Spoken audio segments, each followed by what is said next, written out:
Bom, então a gente vai dar continuidade, né, ao que foi tratado na aula anterior, né? Eu deixei de mencionar sobre as coordenadas, né? As coordenadas sobre a esfera, né? A gente está trabalhando aqui na geometria esférica, né? E mencionei por alto que muitas vezes seria interessante a gente trabalhar no sistema de coordenadas esféricas, né? Ou como na referência que eu passei para vocês, é chamado de sistema de coordenadas polares esféricas, né? Dá no mesmo, né? Aí eu me lembro que também passei uma referência, né, de uma aula que eu havia passado sobre isso, né? Não sei se vocês chegaram a ver ou não. Ali é mais sobre a dedução, né, das propriedades dessas coordenadas esféricas, né? E serve assim para você não ficar simplesmente memorizando, né? Eu não vou fazer toda aquela dedução, porque o link está lá, né? Então, se você tiver interesse em saber como é feito o passo a passo, né, eu recomendo que dê uma olhadinha, tá? Tem outros materiais também que até bem melhores quanto a explicação e a dedução, né, dessa parte, né? Então é só procurar que a gente acha, ok? Então a gente vai fazer um comentário sobre isso e falar sobre transformações esféricas, né? São mais especificamente sobre as rotações, ok? Então vamos começar aqui por coordenadas.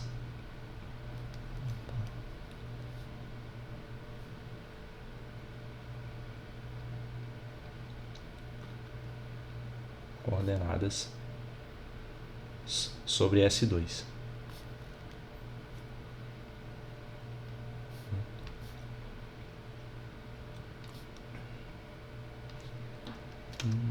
Funcionou aqui.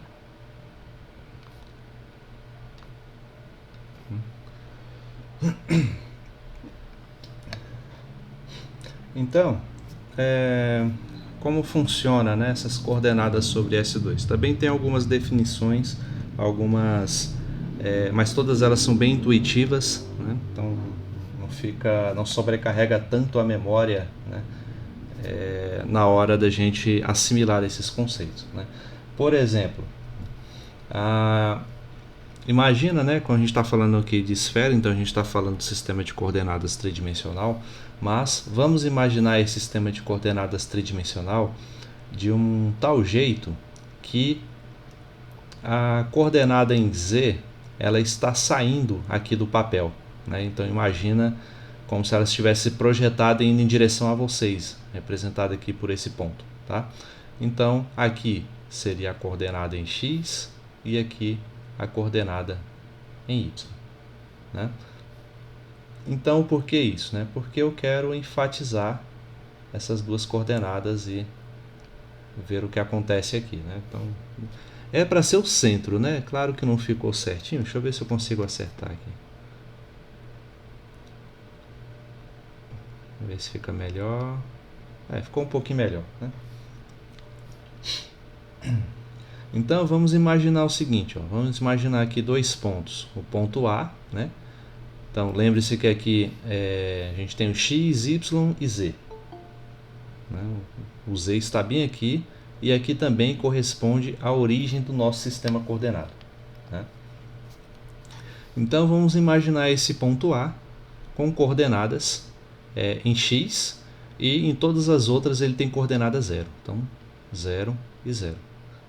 1 em X, 0 em Y, 0 em Z, né? Aqui da mesma forma vou considerar um ponto B, né? E ele tem coordenadas 1 em Y e 0 nas outras. Então 0 em X, 1 em Y, 0 em Z, né? Por que 1, né, e não outro número? Porque, assim como eu falei na aula anterior, a gente está considerando sempre a esfera de raio 1, né, a chamada esfera unitária, né? Então, quando eu vou traçar uma esfera, eu já parto do pressuposto que o raio dela é 1 para facilitar ao máximo as nossas contas, certo? Então, por isso que eu estou admitindo que esses pontos A e B têm coordenadas aqui em X, né, da forma como eles foram posicionados. Em X é 1 e em Y é 1 aqui também, ok? Então, vamos imaginar um terceiro ponto sobre essa região circular, né? Eu vou chamar esse terceiro ponto de P1. Vou colocar ele de uma cor diferente. Ele está bem por aqui, por exemplo, né? Então, esse P1 também está a uma distância 1 da origem desse círculo, né? A propósito, esse círculo, né, como ele se encontra bem como vou dizer, como é que eu vou explicar isso? Naquela esfera que a gente desenhou na aula anterior, eu vou voltar a desenhar isso aqui depois, né? Era assim que a gente estava visualizando, né? O eixo coordenado e aqui a esfera, certo? Então, esse círculo máximo que passa bem aqui, né, tendo como a origem uma região desse plano que contém esse círculo máximo, né? Essa região circular aqui, ela é chamada de equador, né? Para fazer analogia com a linha do equador do nosso planeta, né? Lembre-se que a gente vai estar sempre relacionando essa esfera de raio unitário, né, que a gente vai construir toda a nossa geometria, com a superfície do nosso planeta, né? Eu mencionei isso também na aula anterior. Então, a gente vai ver nomes como esse círculo máximo aqui, sendo chamado de plano equatorial, por exemplo, né, de S2, ok? Então, como eu estou vendo toda essa região aqui de cima, né, a partir da perspectiva de Z, né, eu estou pegando aqui o Z e olhando de cima, né, eu estou vendo essa figura aqui que a gente está desenhando, né? Então, essa figura aqui que eu estou vendo meio achatada, ela vai ter um formato circular perfeito, né?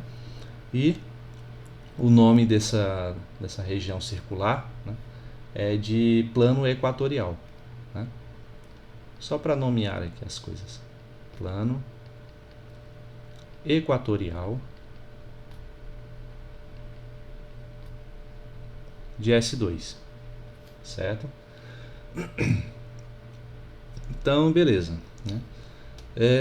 Agora vamos imaginar o seguinte: eu coloquei esse ponto P1 aqui, né? Agora imagina que esse ponto P1 ele está livre para se movimentar sobre qualquer região aqui desse círculo, ok?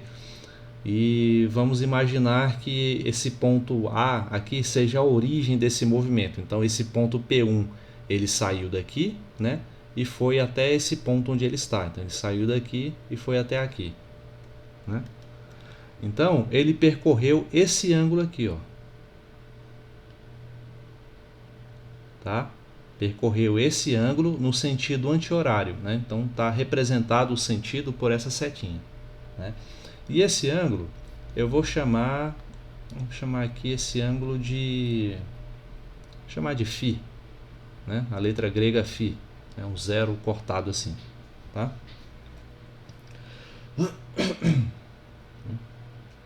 Então, como esse ponto P, com esse ponto P1, ele pode se mover sobre toda a região, qualquer região aqui do círculo, ele está se movimentando, né? E em radianos, né, que é o nosso sistema de graduação que a gente vai utilizar, né, ele vai de 0 até 2π, então a gente pode dizer que esse ângulo φ aqui, ó, ele é maior ou igual a 0 e ele pode ir até 2π, tá? Ou seja, ele pode ir de A até voltar em A novamente, tá? Então φ está compreendido dentro dessa região aqui, né? Beleza. Agora vamos imaginar o seguinte, o ponto P1, lembre-se que a gente está na superfície de uma esfera, né? Agora vamos imaginar que o ponto P1 ele não está livre apenas para se mover sobre esse círculo. Vamos dizer que ele tem um pouco mais de liberdade, né, para se mover também sobre a esfera, sobre a superfície esférica como um todo, né? Aí o nosso desenho se complica um pouco, mas dá para desenhar. Agora, em vez de imaginar que a gente está olhando o nosso plano tridimensional aqui de cima, vamos ter que ter aquela visão tradicional, né? Vamos colocar assim, ó. aqui. Não, seria melhor construir primeiro a esfera, que aí eu consigo delimitar o centro com mais facilidade. Aqui, vamos ver se eu... Não, ficou muito baixo.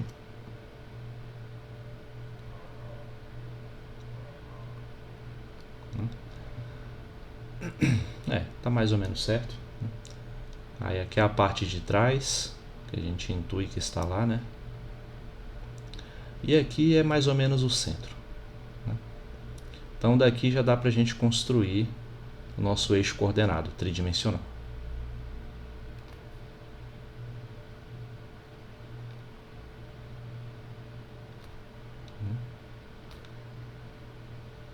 Ou seja, agora aqui é o meu Z, esse aqui é o X, esse aqui de baixo e esse aqui é o Y, tá? Então foi isso que mudou, né? Então, ó, vejam que agora esse círculo que a gente estava vendo aqui, ele nada mais é do que esse círculo aqui de baixo, ó. Esse círculo que tem até uma parte pontilhada aqui, tá? Só restrito ao plano XY, né?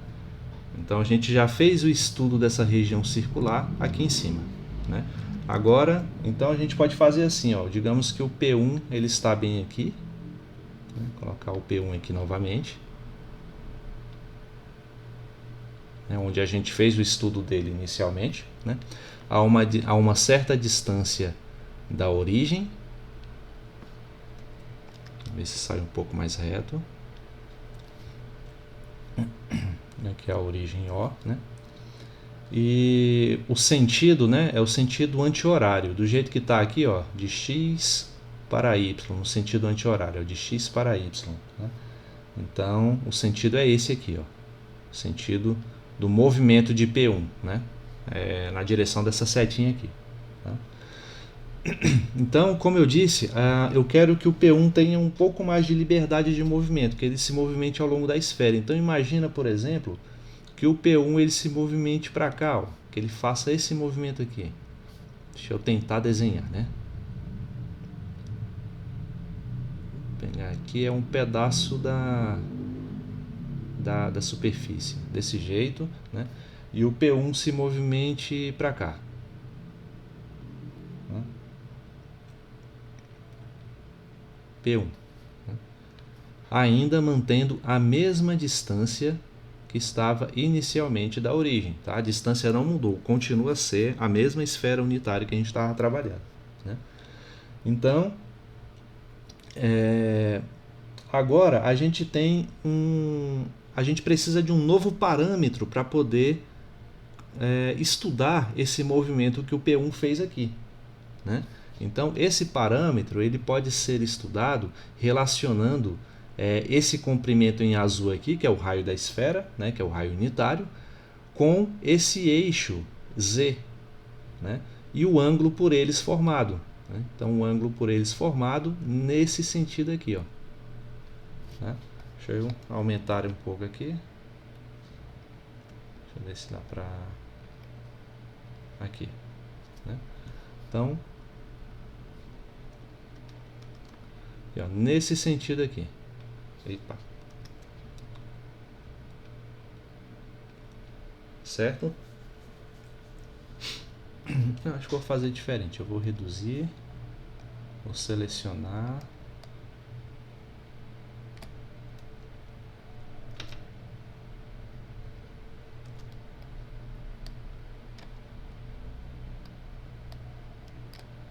aí, ficou melhor assim.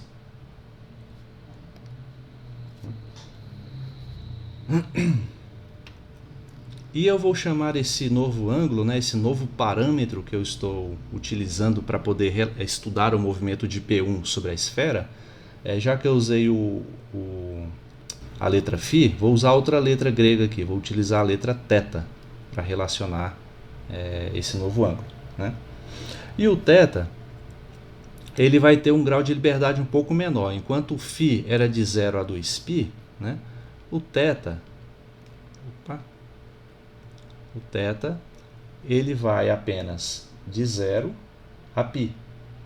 Então ele é maior do que 0 e é menor do que π, né? Ou seja, ele só se movimenta aqui por essa banda, né? Tem uma justificativa nisso do cálculo, né? Porque quando a gente vai calcular o volume da esfera utilizando integrais triplas, por exemplo, por coordenadas esféricas, se a gente considerar o θ variando de 0 a 2π, simplesmente vai se cancelar, né? Vai haver cancelamento lá e não vai dar o valor real do volume que a gente quer calcular, né? Então a gente tem que considerar que o θ está variando apenas daqui até aqui embaixo, ó.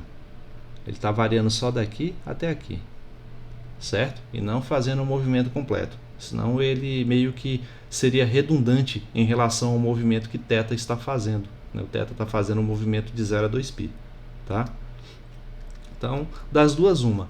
Ou o φ, ou θ não, o φ, né, que eu falei aqui anteriormente. Ou o φ faz o movimento de 0 a π, ou o θ faz o movimento de 0 a π, né? Como a gente já escolheu o φ fazendo o movimento de 0 a 2π, então o θ tem que ser um pouco mais restrito, né? Então a gente tem que escolher o θ variando de 0 a π. Beleza? Então, com base nesses dois parâmetros, né? Nesses dois parâmetros, a gente consegue estudar a posição de um ponto P1 sobre a superfície esférica utilizando o sistema de coordenadas esféricas, né? Aí, como eu disse, a dedução, né, dessas coordenadas está lá no vídeo que eu coloquei para vocês, né? E basicamente ele funciona assim, ó, um sistema de coordenadas antes dado em x, y e z em coordenadas esféricas, né? Agora envolvendo os parâmetros θ e φ, ele vai ser escrito como, deixa eu ver como é que fica, se não me engano é cosseno de φ seno de θ, né? Isso para o valor de x, né? Seno φ seno θ para o valor de y e cosseno de θ para o valor de z, tá? Então, só para ficar claro, esse aqui corresponde ao valor de x, esse aqui corresponde ao valor de y e esse aqui corresponde ao valor de z, né? Então você está transformando o sistema de coordenadas retangulares ou coordenadas cartesianas, como a gente conhece, que é esse daqui, para um sistema em coordenadas esféricas, ou como na referência bibliográfica que eu passei para vocês, né, como ele chama lá, coordenadas polares esféricas, certo? É assim que se chama esse sistema, para a gente representar a posição de um ponto sobre a superfície esférica, né? Alguma dúvida até aí, gente? Ou vocês já tinham visto isso? Ou até aí tá tranquilo? Professor, Oi. essa aula está sendo gravada? Sim. Sim. É porque é bastante informação, né? É bom ter registrado lá caso vocês queiram ver, né, de novo algum tópico, tudo, mas tá gravado sim. Eu vou colocar de novo lá no canal depois, para quem quiser olhar.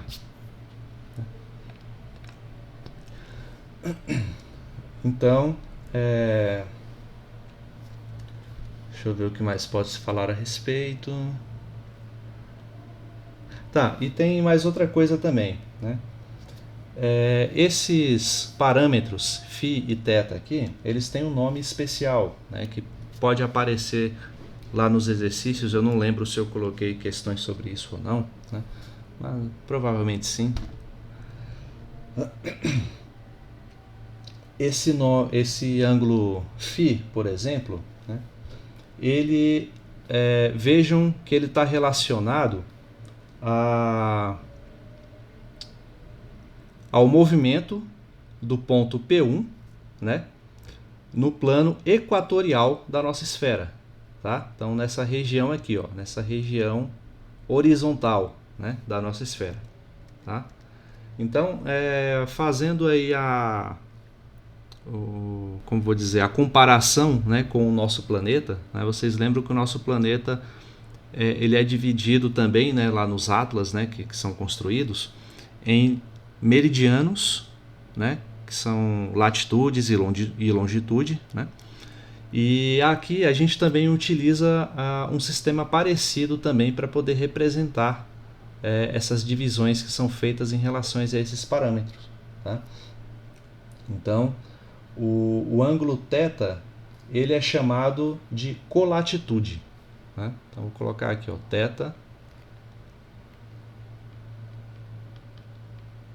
Ele é chamado de colatitude.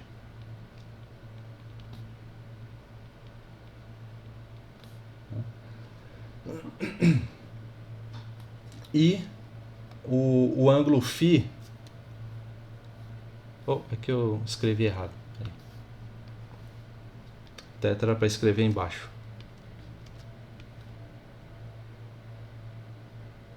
O ângulo θ é colatitude e o ângulo φ é chamado de longitude.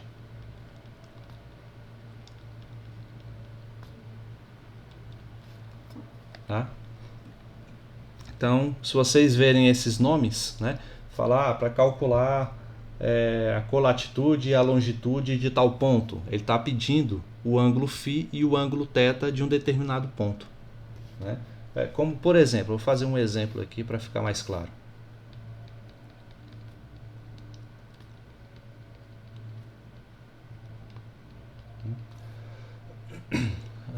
Escrever assim, ó, determine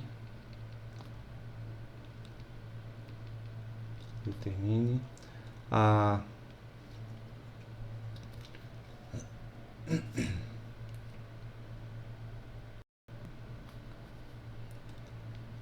latitude, a colatitude. Esqueci de falar a definição de latitude, mas vou colocar agora há pouco. Colatitude e longitude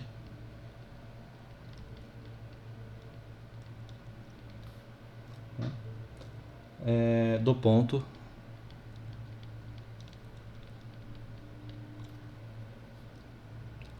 sobre raiz de 2, raiz de 3 sobre 2 raiz de 2 e 1 sobre raiz de 2. Né? E esse ponto está sobre S2.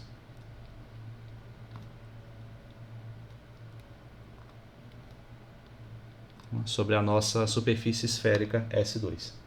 Né? Então, colatitude, latitude, assim, é só colocar aqui a definição, né? Colatitude eu disse que é o ângulo θ, né? E latitude, só para ficar claro,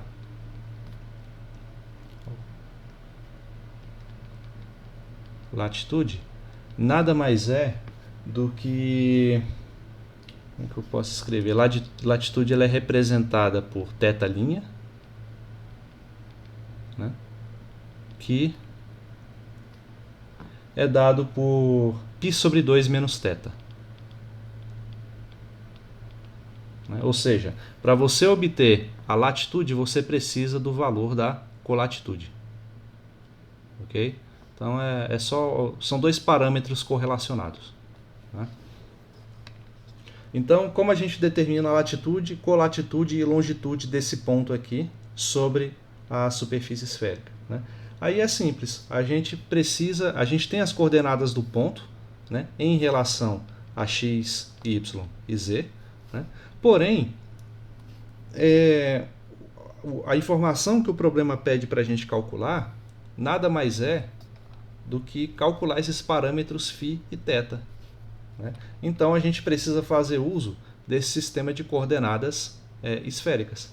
Okay? Então, ó, por exemplo, vamos começar com z, né? Porque o z envolve só uma variável. Né? Então, ele diz que cosseno de θ é igual a 1 sobre raiz de 2. Né? Então vamos fazer assim, ó, cosseno de θ é igual a 1 sobre raiz de 2. né? O cosseno de qual ângulo dá 1 sobre raiz de 2? Alguém sabe? Na trigonometria lá do ensino médio, né? Você tem que calcular o cosseno de qual ângulo para poder obter 1 sobre raiz de 2. Ou se ficar melhor para você, faz o seguinte, ó. Racionaliza isso aqui para poder ficar mais fácil de visualizar. Racionalizar é o quê? É multiplicar por raiz de 2 em cima e embaixo para poder tirar essa raiz de 2 do denominador, né? Assim você obtém 1 vezes raiz de 2 é raiz de 2. Raiz de 2 vezes raiz de 2 é raiz de 2 ao quadrado, ou seja, raiz quadrada de 4, que é 2, né? Então, a pergunta fica: o cosseno de qual ângulo dá raiz de 2 sobre 2? Né? Θ é igual a quanto? E aí? 45 graus? 45 graus. Que em radianos é escrito como?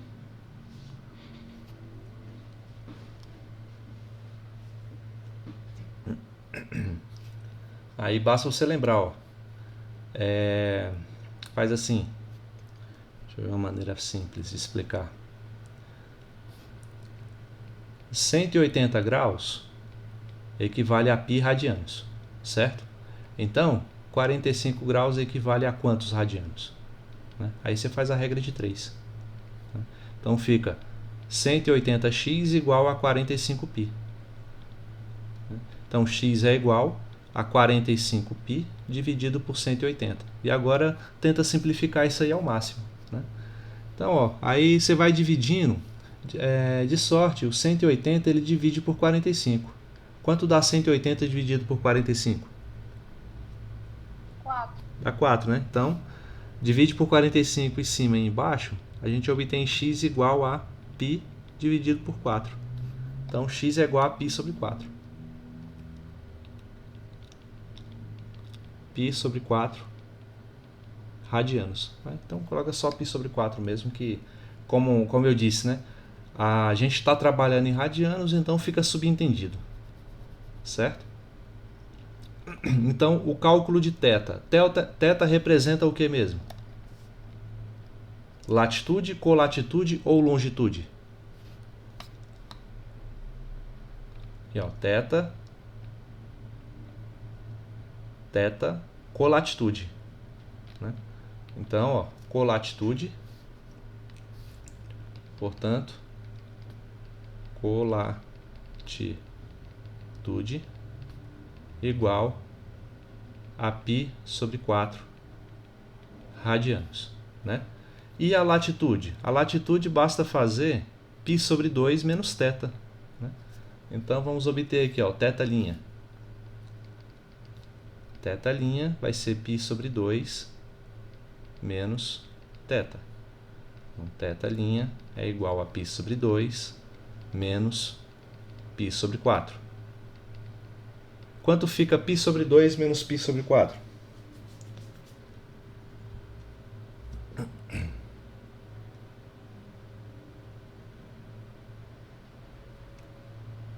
E aí, dá quanto?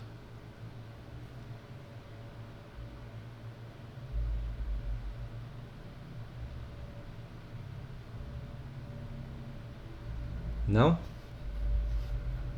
Subtração de frações, gente. Eles estão no 8º semestre e ainda não sabem? Oi?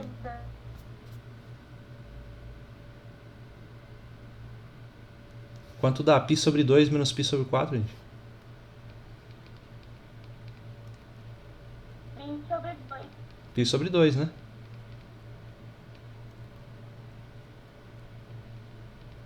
Π sobre 2 radianos. Esse é um MMC de cabeça, né?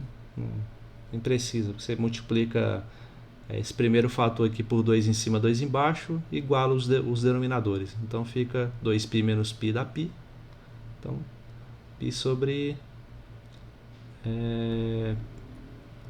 É isso mesmo? π sobre 2? Ou eu fiz errado? Não, π sobre... Aqui, ó, π sobre 2 multiplica por 2 em cima e embaixo, né? Então fica π sobre 4, 2π sobre 4 menos π sobre 4. Não, é π sobre 2π menos π dá π. Então, é π sobre 4.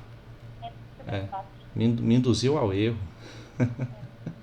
Mas faz parte, acontece.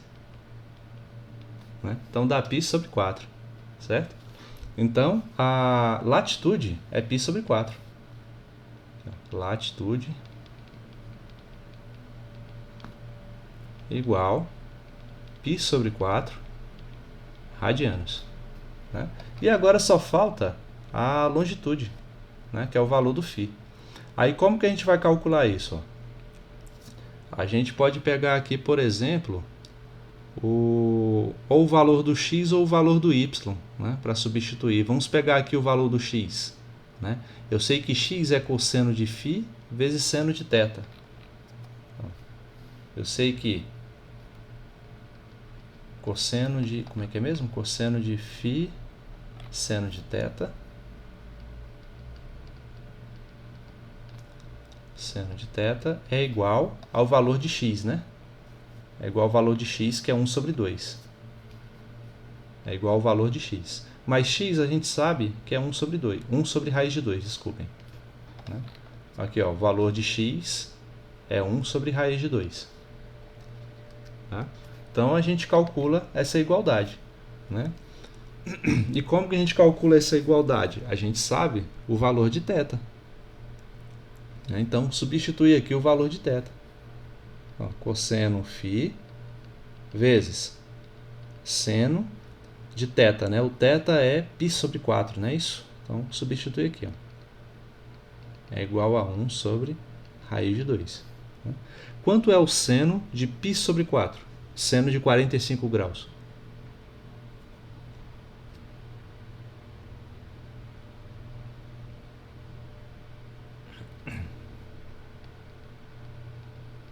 Φ vezes...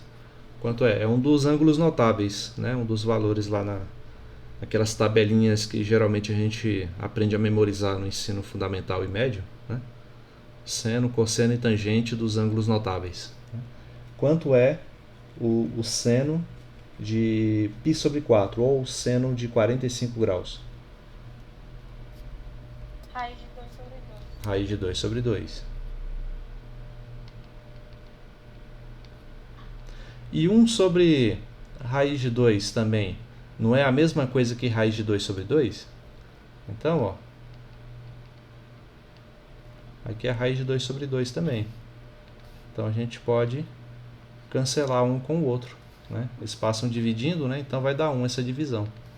Então, a gente tem que cosseno de φ, vou fazer aqui em cima que é melhor.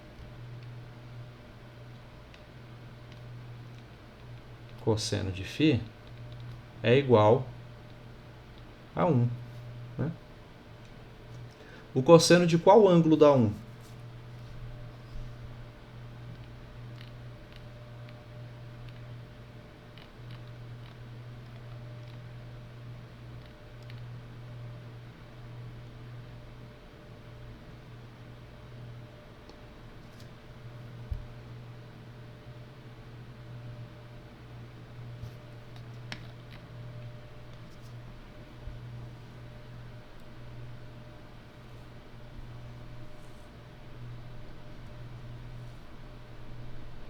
E aí, o cosseno de qual ângulo vai dar 1?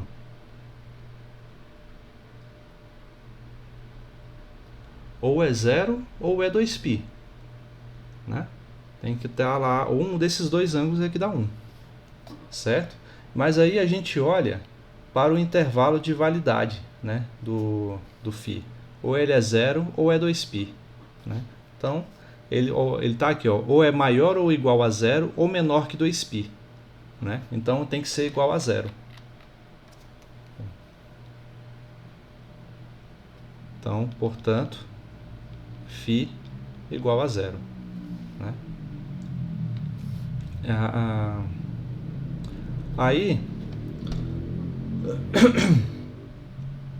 Aí o que você faz? Ó?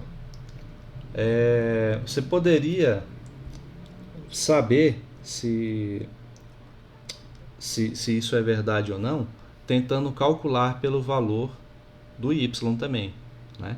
Calcula seno φ vezes seno θ igual a raiz de 3 sobre 2 raiz de 2, né? Para verificar se você encontra o mesmo valor de φ ou não, ou se você encontra um outro possível valor, tá? Então, ó, vamos fazer isso. Vamos fazer aqui, ó, seno φ vezes seno θ igual a y, né? Igual a raiz de 3 sobre 2 raiz de 2.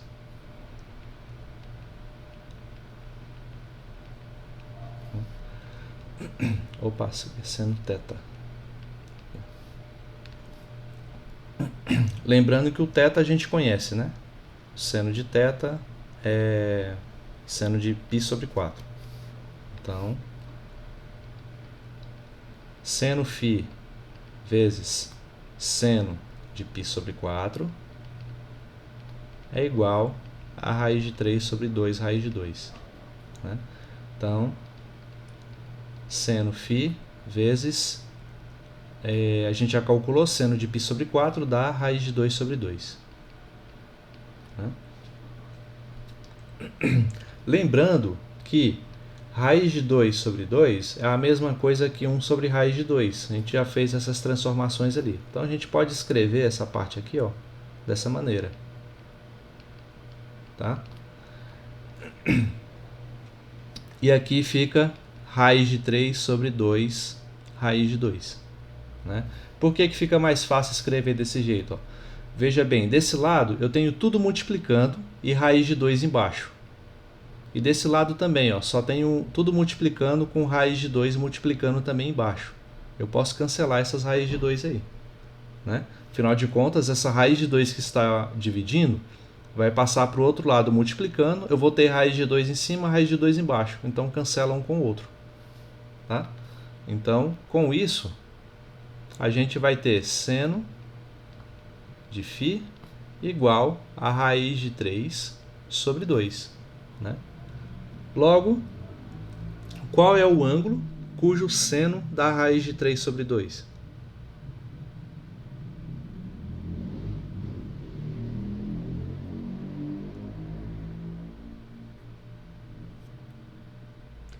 E agora?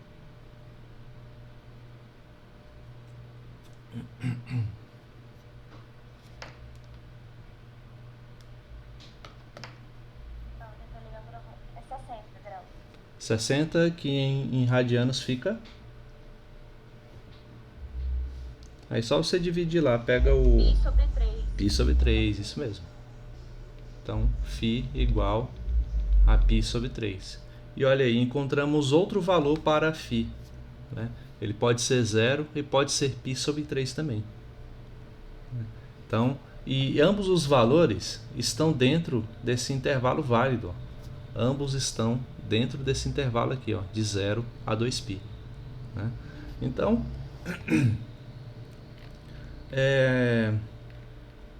eu usaria esse valor π sobre 3, porque ele está com, digamos, uma folga maior dentro do intervalo. Né? O 0 está pegando bem no limite do intervalo. Ele está válido? Tá, pela definição ele está válido. Né? Porém, veja bem, né, quando a gente calcula o cosseno de φ igual a 1, ele tem dois valores possíveis, ou é o 0 ou é o 2π. Né? Então a gente tem que escolher entre um desses dois, e o que se encaixa na nossa definição, né, dentro desse parâmetro é o valor de φ igual a 0. Né? E aqui não, aqui já dá um valor já bem em cima, né? Já bem, digamos assim, com uma margem mais folgada, né? dentro desse limite que a gente estabeleceu. Tá? Mas qualquer um dos dois estão valendo. Né? Então, ambos são válidos como valor da... Qual é o ponto? De longitude, né? Então, portanto, longitude igual a 0 ou π sobre 3 radianos. Ok? Certo? Entenderam?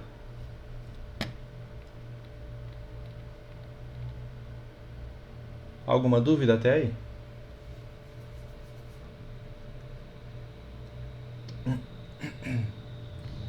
Bom, então esses comentários que eu tinha que fazer, né, sobre a parte de coordenadas, né, tem mais na parte lá do livro, se eu não me engano, tem mais uns 2 ou 3 exemplos que o livro oferece lá para vocês desenvolverem. Seria bom dar uma olhada lá, dar uma treinada, né? É sempre bom verificar esses conceitos, ver se a gente pegou bem, tá? E então vamos falar agora sobre o conceito, seria o tópico mesmo da aula de hoje, seriam das transformações esféricas, né? Olha aqui, colocar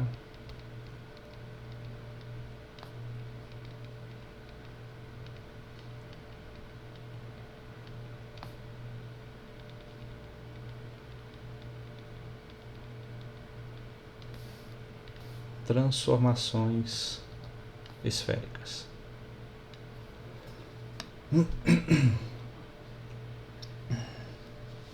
Então, o conceito de transformação esférica, para tratar com um rigor matemático mais forte, né, mais formal, por assim dizer, eu teria que fazer um longo parênteses, por assim dizer, né?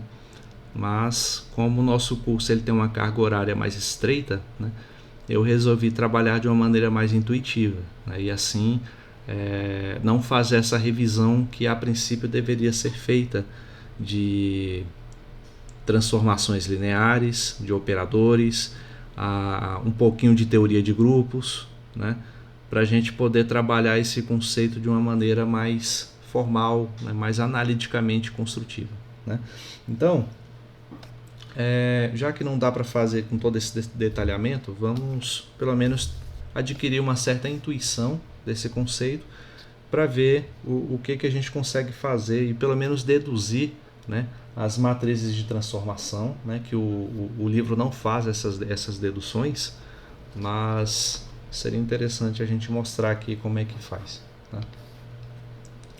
Então, as transformações esféricas, o conceito-chave das transformações esféricas é o conceito de isometrias em S2. Então, vou falar aqui isometrias de S2.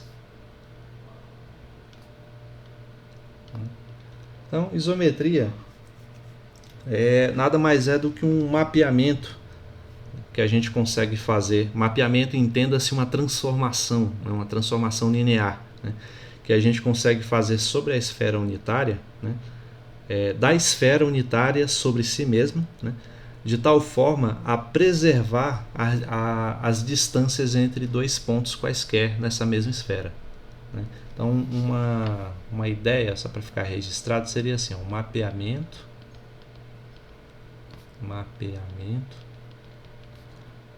da esfera unitária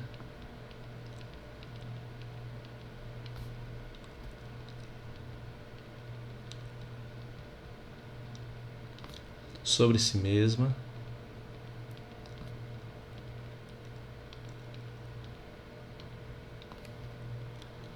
que preserva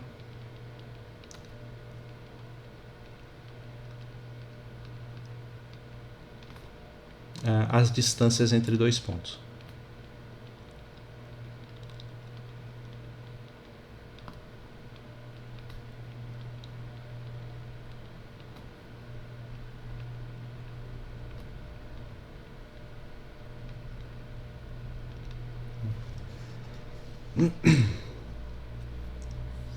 Então, como eu disse, né, esse conceito ele vem lá da álgebra, mas tem um significado geométrico profundo. Isometria nada mais é do que isso, medidas iguais, tá?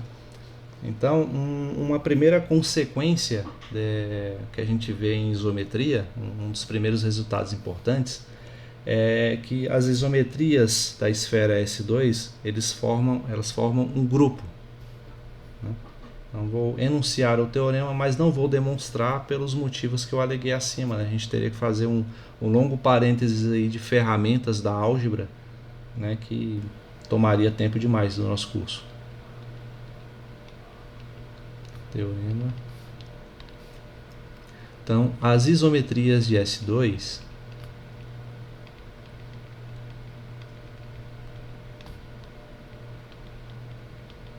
formam um grupo.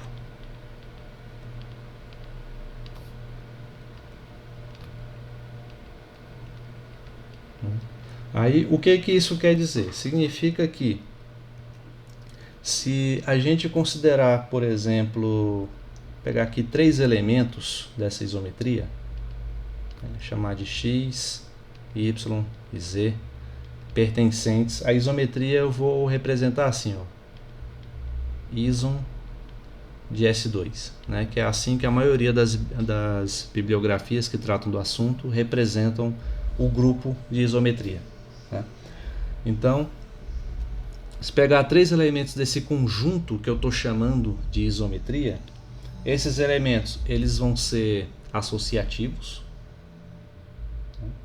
Ou seja, a aplicação x, a aplicação de composição, né?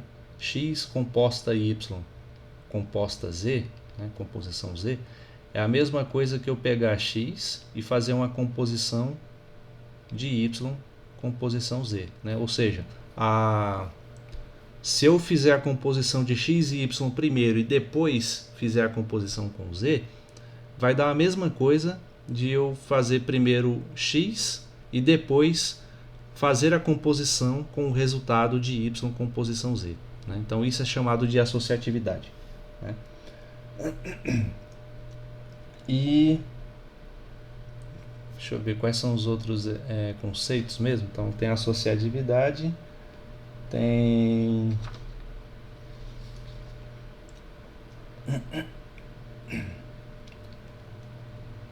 tem um conceito de elemento neutro, né, que eu posso chamar aqui, por exemplo, um M0 pertencente a essa isometria,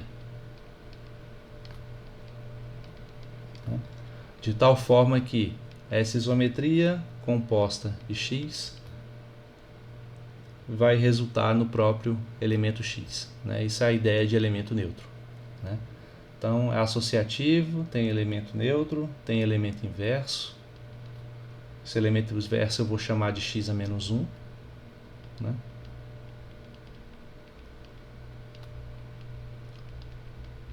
Tal que quando eu pego esse elemento inverso e faço a composição dele com o próprio elemento em si, vai resultar no elemento neutro. Então, deixa eu ver, associatividade, elemento neutro, elemento inverso. E o que mais que precisa para poder formar um grupo?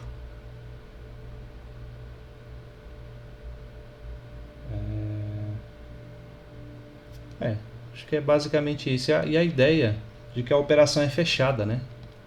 Eu deveria ter mencionado primeiro. De que x composta com y vai sempre resultar em a composição, né, de duas isometrias vai ser uma isometria.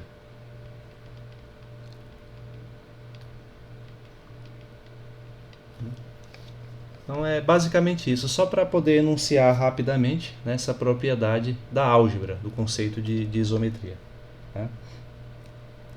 E por que eu mencionei isso? É porque esse grupo de isometrias ele é um subgrupo do grupo de rotações, né? Então você está vendo o tanto de coisas que a gente ia ter que ver de teoria de grupos para poder formalizar isso de uma maneira adequada, né?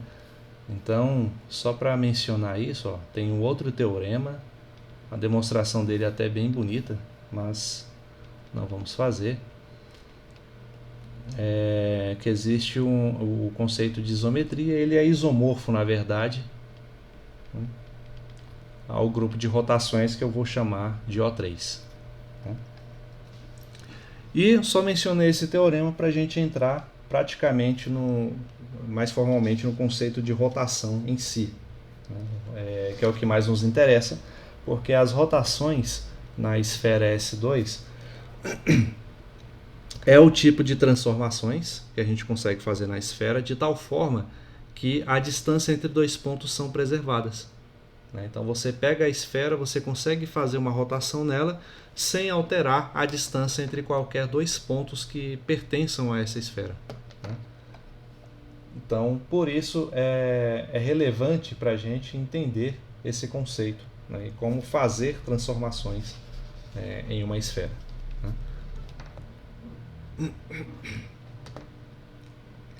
Então vamos fazer assim, ó. Colocar aqui, falar aqui de rotações.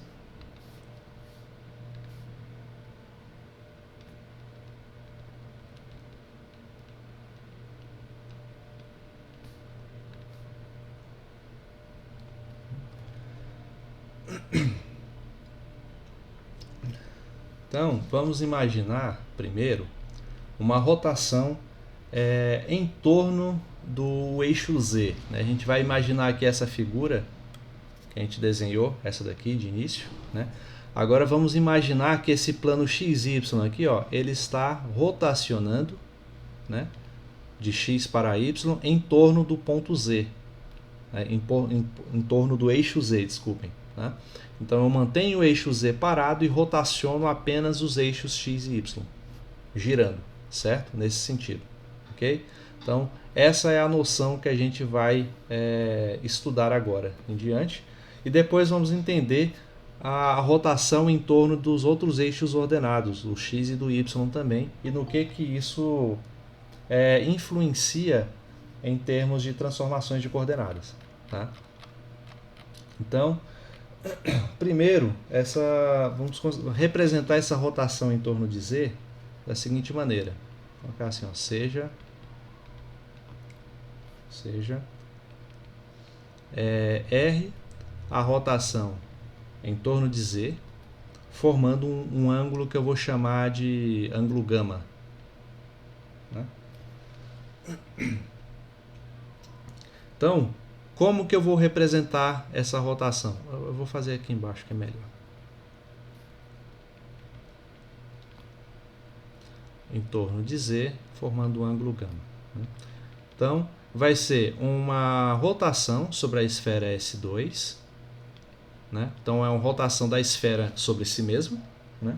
De tal forma que as distâncias são preservadas. Ou seja, um ponto em uma dada coordenada dessa esfera, ele não vai ter suas propriedades alteradas, ele só vai se transfigurar, né? Ele só vai modificar quanto à mudança de eixos, né? Mas não de eixos, mas de representação, certo? Mas a distância em si, suas coordenadas quanto a medidas e tudo, elas vão ser preservadas. Né? Então isso a gente representa assim, ó, x vai para X, onde A é uma matriz de transformação. Né? E o nosso objetivo é descobrir quem é essa matriz de transformação. Eu falo matriz porque a linguagem mesmo que se utiliza na álgebra é o operador, né? Ou transformação linear. Né? Porém, como a forma mais simples de representar esse operador é por uma matriz, a gente usa de forma corrente essa linguagem, fala que é uma matriz log de transformação. Né? Então, quem é esse operador, essa matriz, que representa essa rotação de Z formando um ângulo gama qualquer? Né? Aí, para a gente saber qual é esse ângulo gama, quer dizer, para a gente determinar esse ângulo gama para uma situação concreta de um problema que a gente quer estudar, é só substituir o valor de gama, né? E assim a gente não precisa calcular tudo que a gente vai ver aqui toda vez que for fazer. Né? Todos os passos já estarão feitos. Né? Então vamos fazer assim, ó, como vai funcionar. Como o que me interessa é rotacionar em torno de Z, vamos imaginar da seguinte maneira, assim como eu fiz lá no primeiro esboço, que o nosso eixo coordenado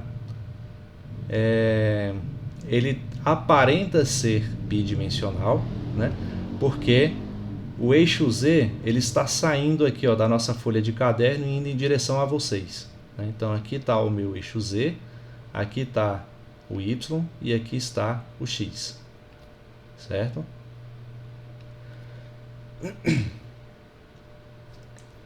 Então, qual é o nosso objetivo? É pegar um ponto, rotacioná-lo. Então, eu tenho um ponto aqui,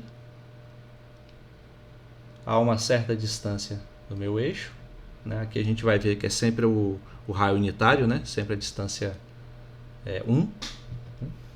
E vai rotacionar esse ponto formando um ângulo ômega. Então,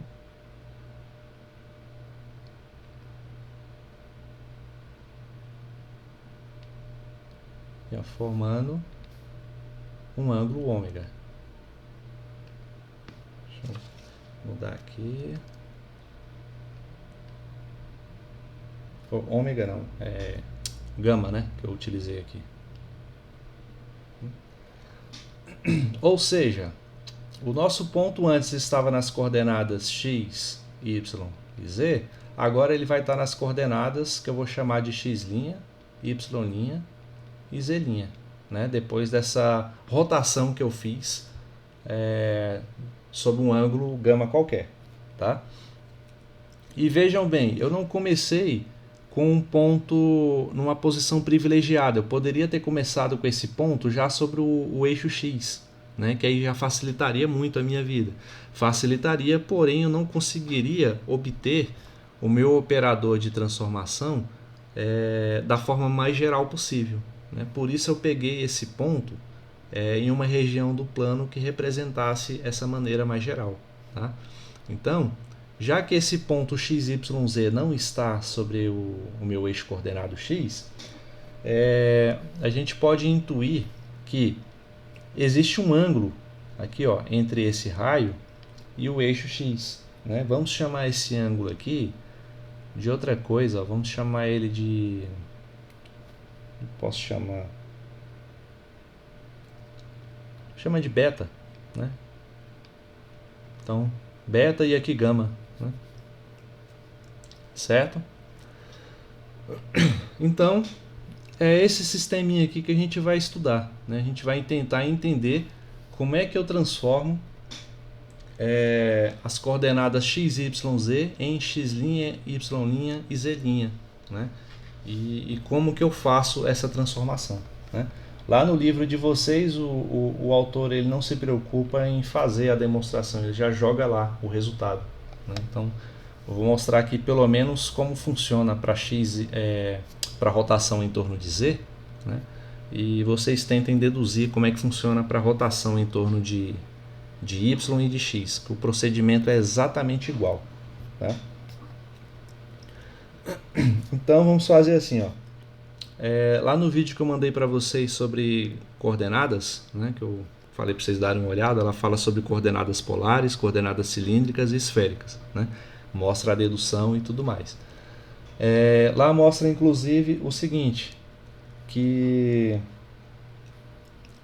em coordenadas polares, x é dado por r cosseno beta, né? Relação aqui a esse ângulo beta, né? Y vai ser dado por r seno beta, né? E z, em coordenadas polares, ele não se altera. O z é igual a ele mesmo, né? A gente não mexe no eixo z quando se trata de coordenadas polares, né? E esse r, lembra que quando a gente está falando aqui da nossa esfera S2, é raio unitário, né? Então, a princípio, eu já poderia até colocar r igual a 1, tá? Mas eu não vou fazer isso por enquanto. Vou deixar esse r aí. A gente vai ver que, mesmo que eu não coloque ele igual a 1, ele vai acabar desaparecendo das nossas contas, tá? Então, vamos deixar esse r do jeito que ele está aí mesmo, certo? Então, o que a gente vai fazer? A gente vai ver o seguinte, ó. Vamos considerar esse ângulo aqui formado, né? Eu quero saber as coordenadas de x', y' e z'. Então, por exemplo, x'. Ó, se x é r cosseno beta, x' vai ser r cosseno de... não vai ser só o beta, né? Aqui o x' ele é beta mais o gama. Então poderia colocar aqui, ó, beta mais o gama. O ângulo aqui é maior, tá? O ângulo aqui, ó, é maior, né? O y' da mesma forma. O y aqui, ó, né, nesse ponto onde ele estava, era apenas o ângulo beta, né? Então ficou r seno beta. Aqui vai ser r seno do ângulo maior, que é beta mais gama. Tá? Eu vou fazer outra coisa, eu vou mudar esse R aqui para um R maiúsculo, para não confundir com o meu gama, né? Acho que pode acabar confundindo. Tá? E o Z, o Z', ele não se altera, né? O Z' é igual ao Z mesmo. Né? A gente não precisa fazer nenhuma alteração sobre ele. Né? Agora, trigonometria. Né? Só trigonometria básica. Vou fazer aqui. Ó. Deixa eu afastar um pouquinho para ganhar espaço.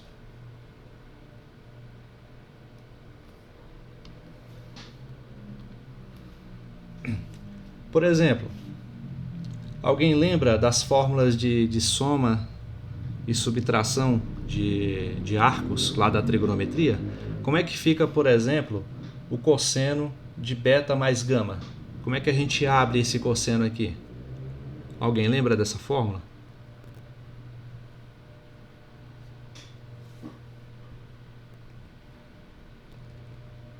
E aí?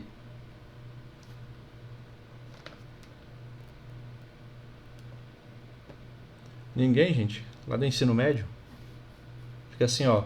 R cosseno de beta mais gama. Fica R cosseno beta cosseno gama, né?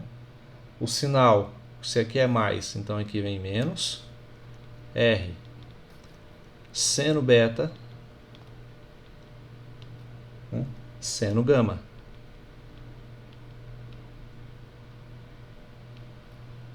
Tá? Isso aqui é a fórmula da adição e subtração de arcos, né? Lá da trigonometria que geralmente se vê lá no ensino médio. Se vocês têm alguma dificuldade em trigonometria, eu recomendo que vocês vejam essas dificuldades urgentemente, porque vamos utilizar muita trigonometria aqui, mas é muita mesmo.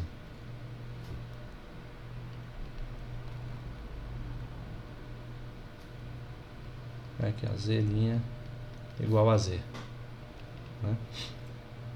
E R seno de beta mais gama, a fórmula da soma de arcos do seno. Né? Vai ser seno beta cosseno gama. Né? Se aqui é mais, continua somando. Né? E aqui R cosseno beta seno gama. Aqui eu esqueci de colocar o gama. Tá? E o Z, como eu disse, a gente não mexe. Tá? Então temos aqui o x', y' e o z' abertos, por assim dizer. Né? Por que é interessante escrever esses arcos desenvolvidos dessa maneira? Né?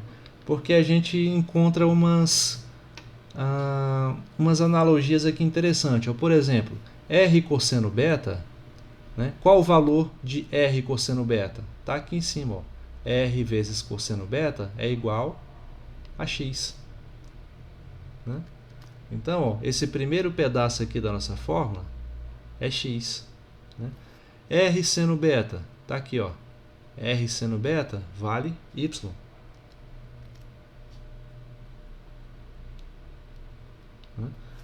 De novo, embaixo, ó, R seno beta é y, R cosseno beta é x.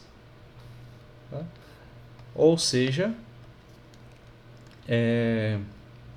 x' vai ser igual a x cosseno gama. Opa, x cosseno gama, né? Menos y seno gama.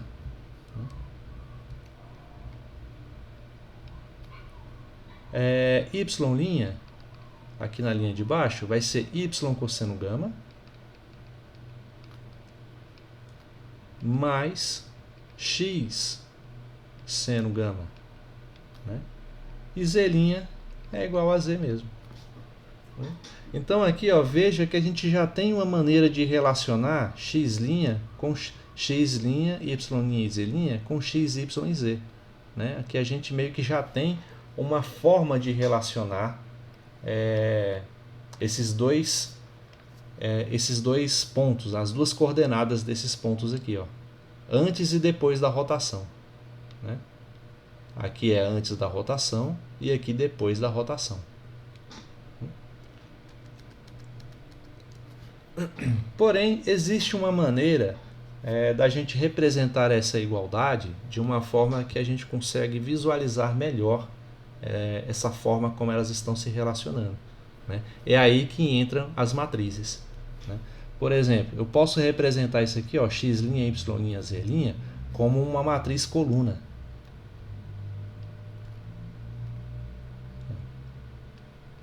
X', y' e z' igual a. Aí quem vai ser essa matriz coluna? Vai ser uma matriz, que a gente vai descobrir quem é, né? Multiplicada pela outra matriz coluna, dada por x, y e z. Né? Assim, eu vou ter o sistema de coordenadas depois da rotação, né? Como é que fica as coordenadas do ponto depois da rotação. Aqui fica a matriz de transformação e aqui as coordenadas do ponto antes da rotação. Tá? Então, como que a gente pode entender essa igualdade? Eu tinha o ponto antes da rotação, alguma coisa aconteceu, que foi a rotação, né? Dada por essa matriz aqui, a gente vai descobrir quem é, e após a ação dessa matriz que rotacionou esse ponto, ele assumiu essas novas coordenadas. Né? Então, essa igualdade representa exatamente o que a gente está querendo. Né? Só que a gente agora precisa descobrir quem é essa matriz. Né? Então, ó, quem são os elementos dessa matriz? Vamos ver. Igualdade de matrizes. Né? A gente precisa ter... aqui, ó, tenho os elementos... Eu tenho 3 linhas e uma coluna. Né? Então, eu preciso fazer a seguinte igualdade. Eu tenho que x' é igual a x vezes cosseno gama menos y seno gama. Né? Então, olha só como vai acontecer. Eu preciso colocar aqui, ó, o cosseno gama e aqui eu preciso colocar menos seno gama e aqui o zero. Por que eu faço isso? Porque essas duas matrizes estão multiplicando. Né? Como que funciona a multiplicação de matrizes? É linha, né, multiplicado por coluna.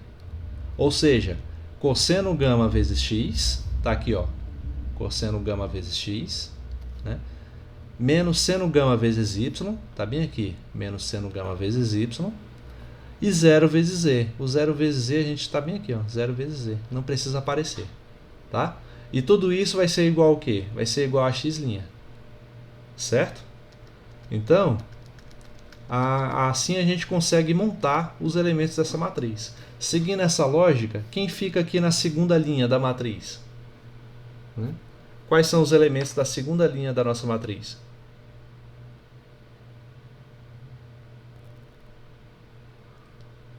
E aí?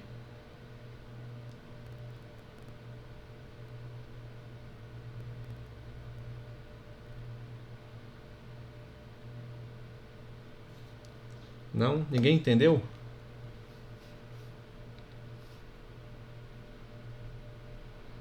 Ó, eu tenho x vezes seno gama, né?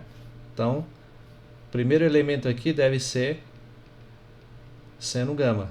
Eu tenho y vezes cosseno gama. Então, segundo elemento, cosseno gama. E eu tenho, como eu não tenho z, então eu vou colocar zero aqui no último. Né? De novo, linha vezes coluna. 0 vezes x vai estar aqui, ó. Ou seno gama vezes x vai estar aqui, seno gama vezes x. Né? Depois, y cosseno gama e 0 vezes z. Né? E agora, z' é igual a z, né? Que é o mais fácil de todos. Então, ó, eu não tenho x nem y, então aqui vai ser 0, aqui vai ser 0, e o último elemento só pode ser 1. Né? Aí eu vou ter 0 vezes x vai dar 0, 0 vezes y vai dar 0, e 1 vezes z vai dar z. Né? E aí eu vou ter z igual a z'. Né? Z igual a z'. Então, a nossa matriz de transformação, a nossa matriz A, vai ser essa daí que a gente acabou de montar. Ó. Portanto, nossa matriz A, vou fazer aqui mais embaixo, vai ser a matriz com os seguintes elementos: cosseno gama, seno gama, 0, seno gama, cosseno gama, 0, 0, 0 e 1. Essa matriz é que faz a transformação de rotação de um ponto que sai de coordenada x, y, z e vai para uma coordenada x', y', z', né, formando um ângulo gama qualquer. Né? Então, para eu saber quem são as novas coordenadas para onde ele vai, basta eu saber qual é esse ângulo. Né? Então, como eu falei para vocês, ó, independente de qual era o valor do R, não importava. Ó, ele acabou desaparecendo naturalmente das nossas contas. Né? Aqui, na matriz final, nem se faz menção ao valor de R. Tá? Então, é mais uma prova, né, de que a rotação ela é uma transformação isométrica, porque ela não faz qualquer referência às medidas, né, de distância entre os pontos. Se o R fosse algum dos parâmetros aqui, significa que as medidas de distância entre os pontos seriam afetadas, dependendo do valor dos ângulos. Né? Aí já não se trataria de uma isometria. Tá? Ok? Alguma dúvida até aí, gente?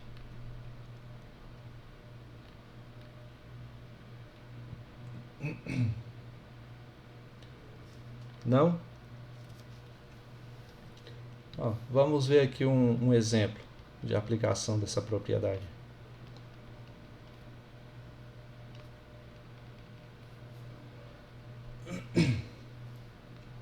Nesse exemplo, vamos determinar, determine a matriz A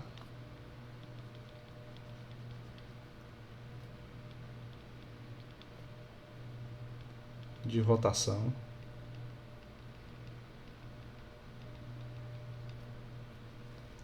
que faz o ponto X ir para o ponto AX, né? De S2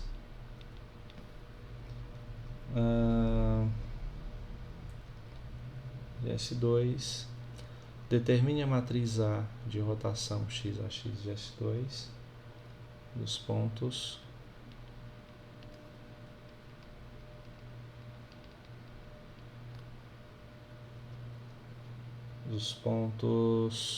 A 1, 0, 0 para P, que é o ponto 1 sobre 2 raiz de 2, raiz de 3 sobre 2 raiz de 2 e 1 sobre raiz de 2. Né? Então, vamos determinar a matriz de rotação que faz um ponto sair dessas coordenadas aqui e ir para essas coordenadas, né? Então, quem é a matriz que faz essa rotação acontecer, né? Ou seja, ele está perguntando qual é o ângulo, né, que isso acontece, né? Então, para a gente descobrir isso, basta aplicar essa matriz de rotação, né? Então, como que a gente faz isso? Ó? Vamos ver. Bom, a gente tem esse ponto de coordenadas 1, 0, 0. Ele sai do ponto 1, 0, 0 e vai para o ponto 1, 2, 1 sobre 2 raiz de 2, raiz de 3 sobre 2 raiz de 2 e 1 raiz de 2, né? Então, vamos ver.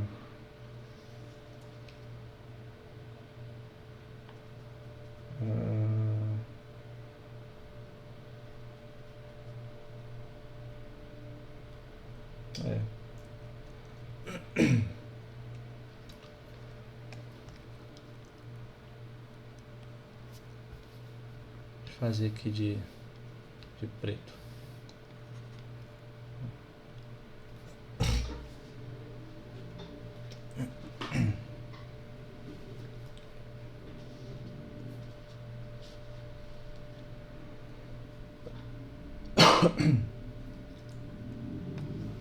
Então, de que informações a gente precisa para poder determinar essa matriz, né?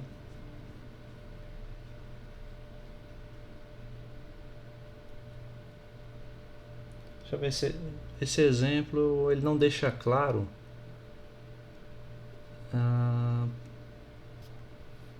Que ele usa o ponto X, né? Ele está de 1, 0, 0 até esse daqui.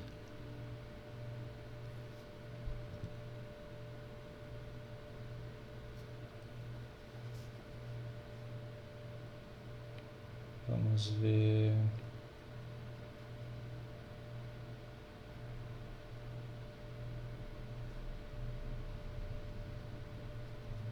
Eu não sei se fica mais fácil rotacionar pelo ponto Z, como a gente fez, ou por um dos pontos das outras rotações, né? Tem as outras rotações em torno de X e em torno de Y também, né? Então, a gente pode fazer assim, ó. Deixa eu tentar aqui em torno de Z para ver se sai, né? Tem que sai do ponto 1, 0, 0 e vai para esse ponto aqui. Então, na prática, os pontos de coordenada x', y' e z' são esses aqui, ó. Vou colocar aqui de preto. Esse aqui é o x', y' e z', né? E esse aqui são os nossos pontos x, y e z, né? Então, basicamente o que a gente tem que fazer é montar essa equação aqui, ó, né? Sabendo os pontos finais, a gente, em tese, consegue determinar quem é essa matriz aqui do meio, né? Então, vamos ver aqui. Só vai sair uma matriz um pouco grande, né? Mas porque envolve números fracionários, né? Mas vai ser o jeito. Então, ó, primeiro, do lado esquerdo da igualdade, eu vou colocar 1 sobre 2 raiz de 2. Aqui, raiz de 3 sobre 2 raiz de 2. Vou fazer outra representação. 1 sobre 2 raiz de 2. Raiz de 3 sobre 2 raiz de 2. E aqui, 1 sobre raiz de 2. Fica melhor assim. E aqui, cosseno de gama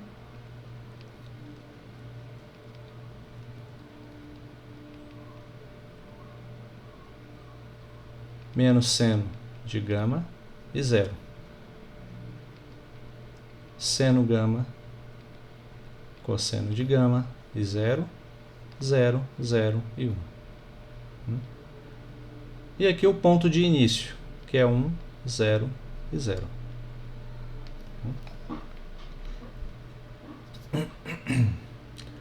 Então, igualdade de matrizes, né? A gente sabe que aqui à direita da igualdade nós temos um produto de matrizes, né? Então, ó, quando a gente fizer o produto dessa linha por essa coluna, o resultado vai ter que ser igual a esse elemento aqui, tá? Então, o produto de matrizes e o conceito de igualdade de matrizes envolvidos aqui nesse cálculo, né? Então, vamos ver se funciona. 1 sobre 2 raiz de 2 vai ser igual a cosseno de gama vezes 1, né? Menos seno de gama vezes 0 e 0 vezes 0. Então ficou só isso aqui sobrando, né? Dá o resultado do primeiro produto, né? Agora o segundo produto, eu vou pegar essa linha, né? Multiplicar pela coluna, e o resultado vai ter que ser o termo intermediário aqui da matriz da esquerda, certo? Então vamos ver se sai. Separar aqui, né? Então, ó, seno de gama vezes 1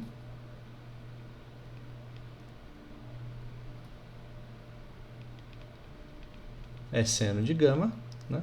E o resto vai zerar. É linha vezes coluna, isso mesmo, né?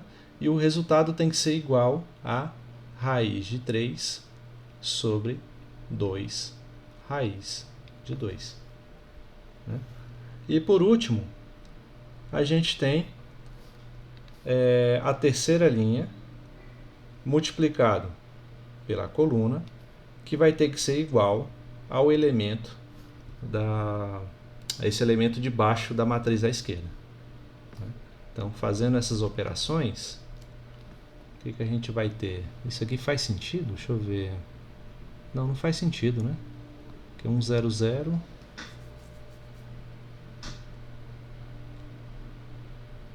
Não, essa rotação não pode ser em torno do eixo Z. Isso aqui eu não tinha me atentado para esse fato. Se for em torno do eixo Z, essa operação aqui de baixo ela não faz sentido. Porque aí eu vou ter simplesmente, ó, 1 sobre raiz de 2 igual a 0. Não, isso não faz sentido. Tem que ser uma rotação em torno de outro eixo, né? O problema é que o problema não deixa claro que eixo é esse. Deixa eu dar uma olhada aqui de novo. Deixa eu pegar aqui. Cadê?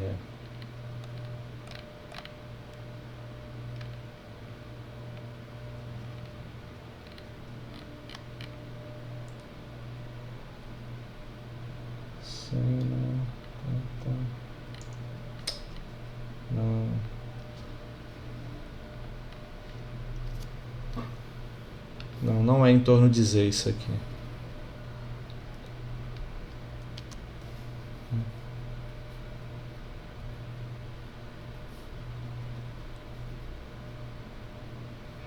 Mas eu não vou apagar esse exemplo não, vou deixar ele aqui na outra página. Vou voltar a ele já já.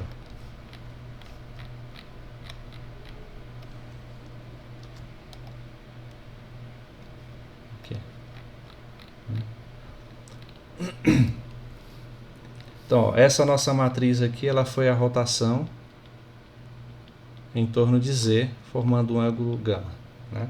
Agora, se eu quisesse fazer uma rotação em torno do eixo X, fazendo também esse ângulo, fazendo outro ângulo qualquer, digamos,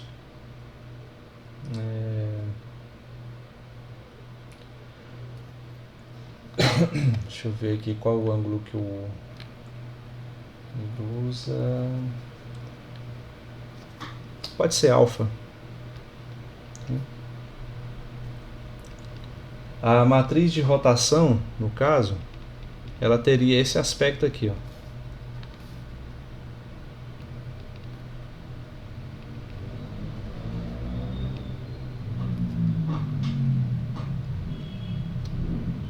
seria 1, 0, 0, 0, cosseno alfa, menos seno alfa, né? 0, seno alfa e cosseno alfa. Aí como que se chega nessa matriz de rotação? Exatamente da mesma forma que a gente fez aqui. Só que agora, ó, como é em torno do eixo X, qual é o truque? Você vai rotacionar em torno de X. Então, você vai imaginar que esse ângulo aqui, ó, que esse eixo que está saindo da folha de caderno é o X, né?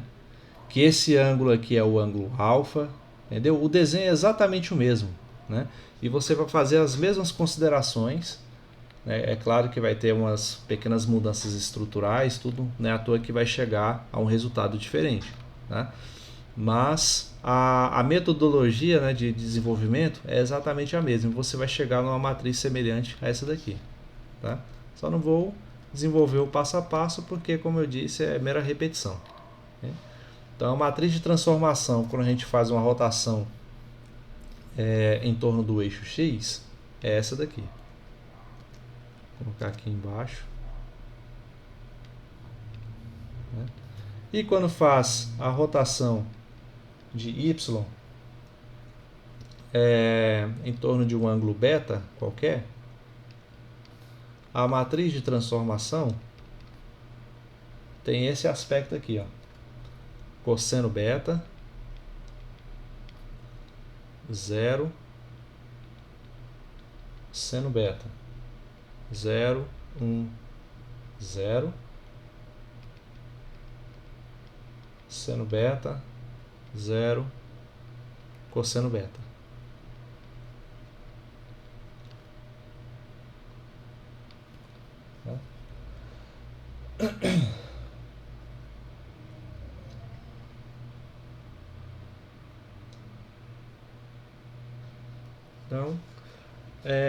Então, tendo todas essas matrizes, essas três matrizes, porque a gente só precisa da rotação em torno desses três eixos para poder determinar todo tipo de rotação que se possa fazer sobre a superfície de uma esfera, ok? Então isso aí é mais do que suficiente para a gente resolver problemas dessa ordem, né? E deixa eu ver o que mais se pode falar a respeito antes de partir para outro exemplo.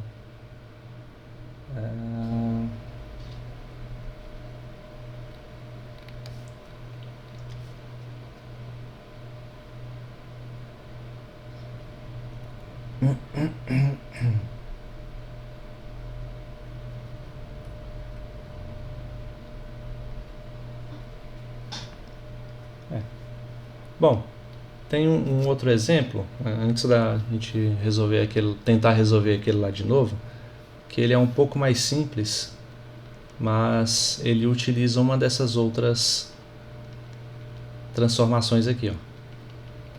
Deixa eu colocar aqui. Então determine a imagem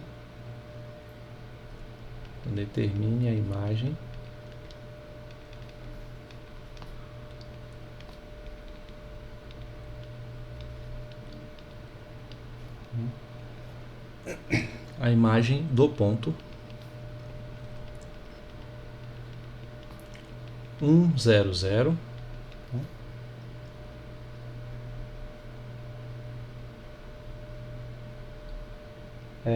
sob a transformação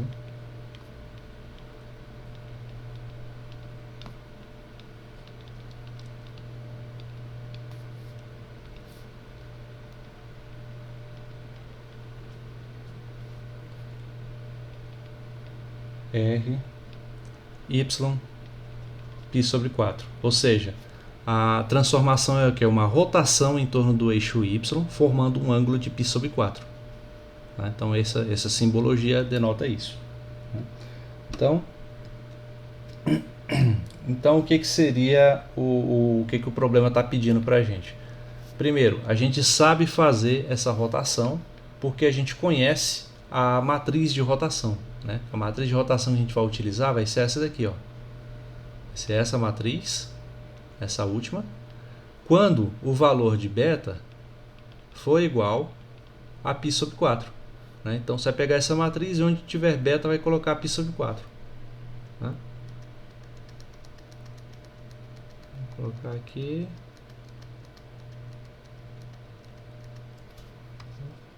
Fazer assim.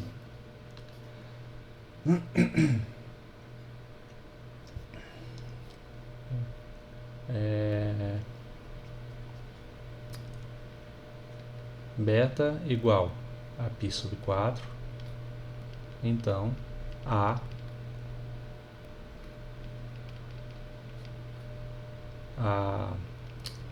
cosseno de π sobre 4, 0.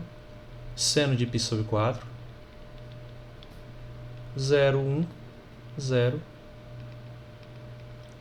Menos seno de π sobre 4, 0. Cosseno de π sobre 4. Né? Portanto, o valor de A vai ser cosseno de π sobre 4, a gente já viu que é raiz de 2 sobre 2, né? Então, raiz de 2 dividido por 2, 0. Seno de π sobre 4 também é a mesma coisa. Menos raiz de 2 sobre 2. Então, aqui 0. Raiz de 2 sobre 2. 1, 0. Raiz de 2 sobre 2. Essa é a nossa matriz A. E o que a gente faz com ela para poder obter a imagem desse ponto? Né? A gente utiliza essa equação aqui, ó. Então, qual é a imagem? A imagem nada mais é do que as coordenadas desse ponto que o problema está pedindo, x', y' e z'. Ele dá o ponto inicial, que é 1, 0, 0. A matriz de transformação a gente acabou de deduzir. Agora ele quer as coordenadas do ponto que se obtém. Então, vamos fazer isso. Ó.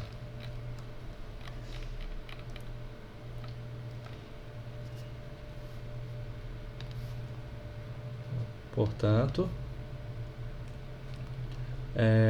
colocar aqui x', y', z' igual a essa mesma matriz aqui, ó, vou até copiar.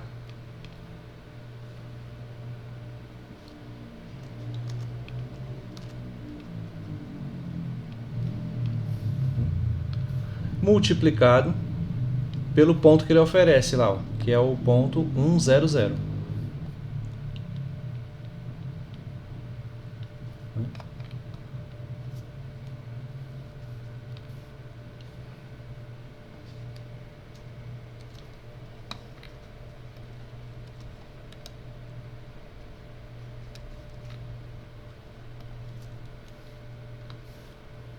Então, fazendo os cálculos, temos x', y', z' igual.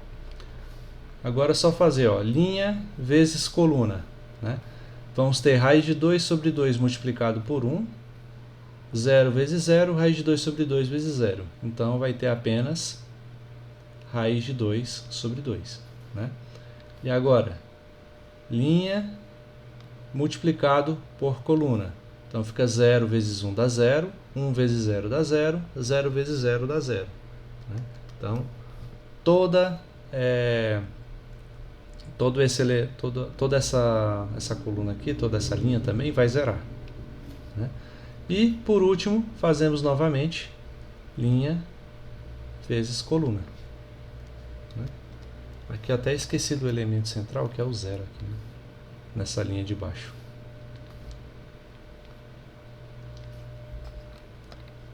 Então, menos raiz de 2 sobre 2 vezes 1.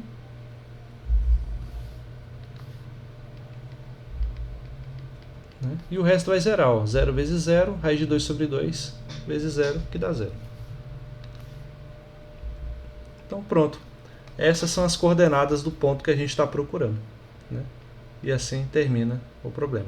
Então, quando fala em imagem, ele está procurando isso. Ele está procurando as coordenadas do ponto após a rotação, né? Ou seja, após a ação da matriz de rotação. ok?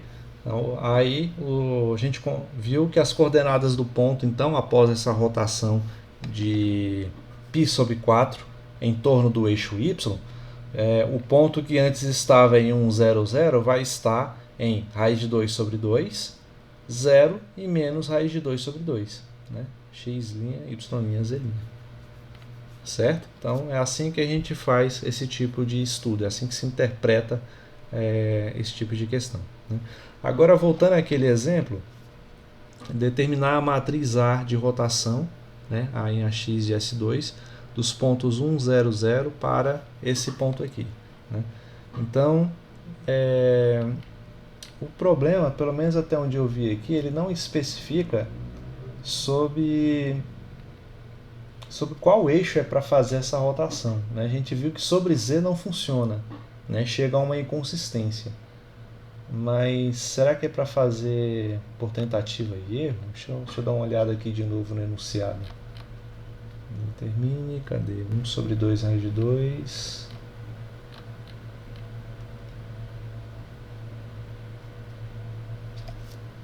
Ação.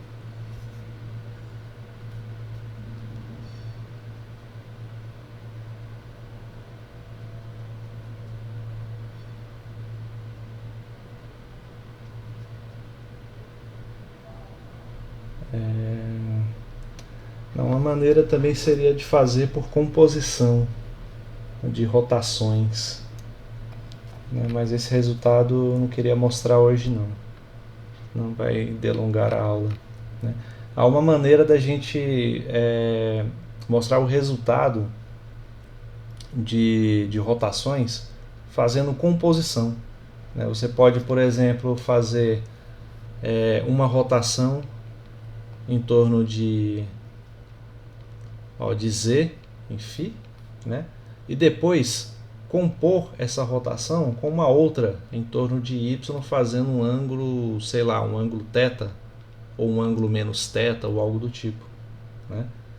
E assim a gente consegue, às vezes, abreviar algumas contas fazendo composições desse tipo. Eu acho que esse problema se encaixa nesse tipo de descrição. Tá?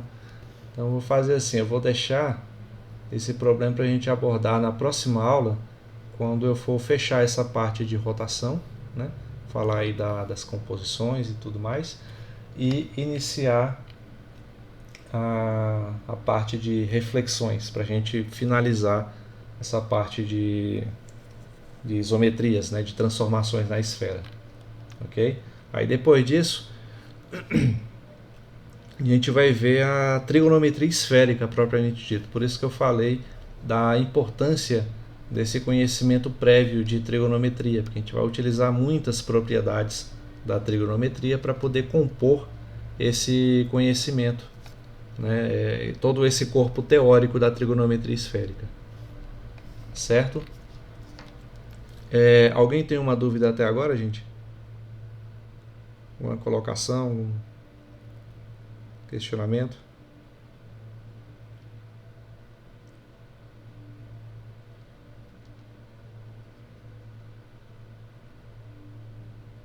Professor, eu só queria saber se a aula da semana que vem vai ser presencial, né? Então, eu ainda não sei ao certo. Tenho que confirmar isso, na verdade, com o Carlos, que hoje não deu muito certo, mas vou verificar com ele para ver se vai dar mesmo das aulas serem presenciais ou vai continuar à distância. Mas a princípio era para ser já à distância agora, porque em janeiro não tem jeito, né? Em janeiro todo mundo vai voltar mesmo a ser presencial, tá? Então eu vou confirmar com ele se eu vou ter que ficar mesmo nesse regime de ser à distância ou presencial ou não. Ok? Houve uma mudança lá no planejamento, tudo, mas eu queria ser o regime presencial. O meu planejamento era para ser assim. Né?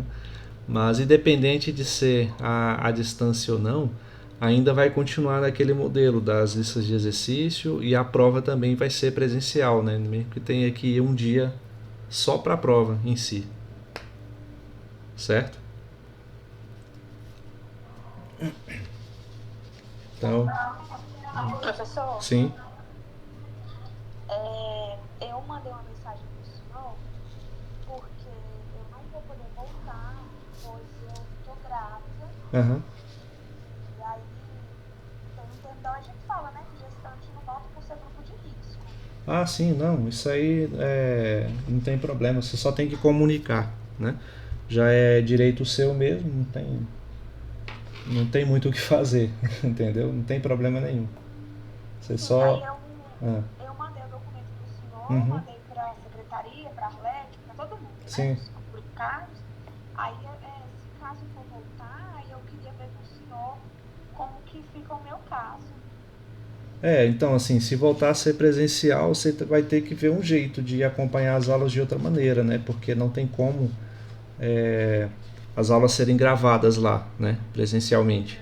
Enquanto estiver acontecendo aqui online, você acompanha aí normalmente, né?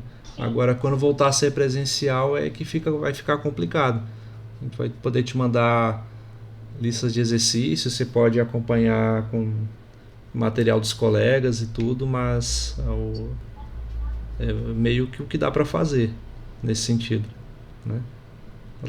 Lá não tem estrutura para gravação de aulas, né? Sim, sim, eu Lá, tô ciente, mas é porque assim, eu preferi optar por ficar em casa. Eu não, não gosto claro, de arriscar, sabe? sim. Aí Aí você vê, né, se o que é melhor para você, se é continuar, se é trancar o curso, sim, fica a seu critério, né? Questão das eu, avaliações também, não se preocupe também, você vai poder fazer tudo em casa, não tem problema nenhum. tá. Eu não optei por trancar porque só faltam 4 matérias para eu formar, né? E Tenta, né? aí trancar agora, Pelo assim, menos tem uma tenta, né? parte de Se, criança, o é máximo que pode complicado. acontecer é reprovar, e se reprovar faz de novo, né? Então, Esse tá sendo meu pensamento. tá Vamos certo. tentar. É, mal não faz. Mas é isso aí, não se preocupa não, né? Vai fazendo aí que quanto às avaliações mesmo, você não precisa fazer nada presencial também não. Só, Online, né? é, Obrigada, por professor. nada. Ah, sim, a pergunta da colega, a questão de material de estudo, sim, é só em inglês mesmo. Eu não encontrei esse material traduzido, mas se vocês quiserem continuar a busca, boa sorte. Eu mesmo não encontrei, né? Deve ter outros materiais por aí, mas nesse nível, né? Como eu disse, eu encontro material bem mais avançado do que esse em português. Tem, né? Tem bastante. Material do IMPA, tal, tudo, mas que é um material já para pós-graduação e tudo. E tem material um nível básico, que é para ser trabalhado praticamente como nível material de apoio no ensino médio, que não dá para a gente trabalhar aqui, né? Também em português. Então, o material intermediário que eu encontrei foi esse, em inglês. E é inglês, né, gente? Tem aí Google Tradutor, tem dicionários, tudo. Então, não é nenhum bicho de sete cabeças, não. Eu também não sou fluente em inglês e me viro com essas coisas tranquilamente. Então, hoje em dia tem ferramentas de sobra para a gente conseguir lidar com esse tipo de situação, né? Então, certo? Aí, se vocês conseguirem material em português, deve ter aí, talvez em dissertações, monografias, artigos. Agora, material de estudo mesmo, eu pelo menos não encontrei. Né?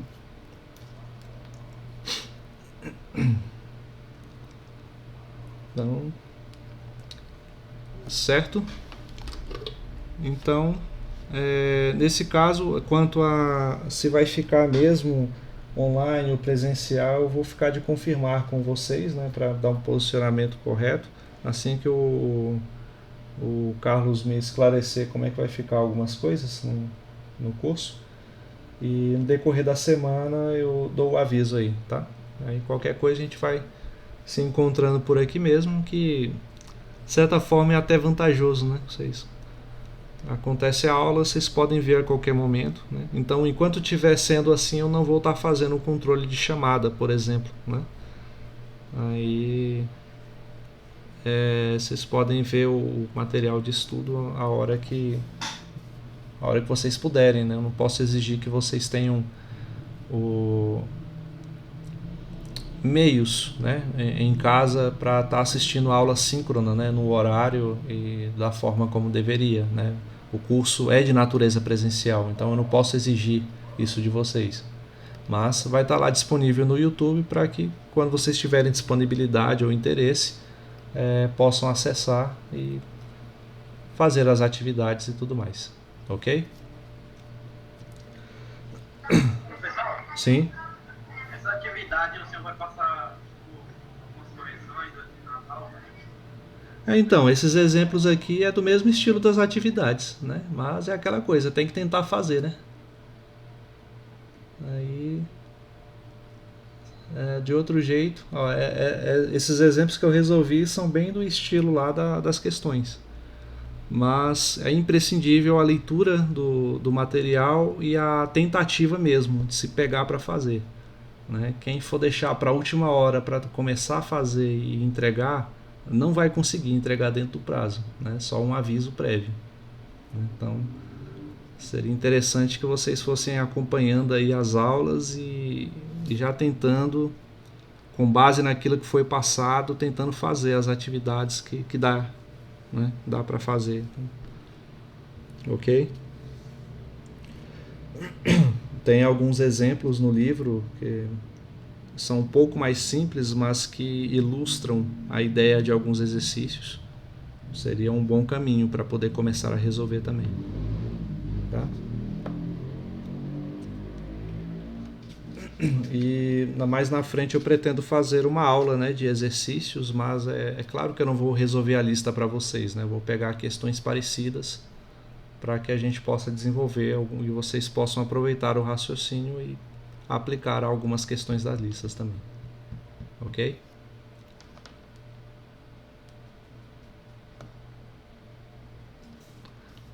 Mais alguma pergunta, gente?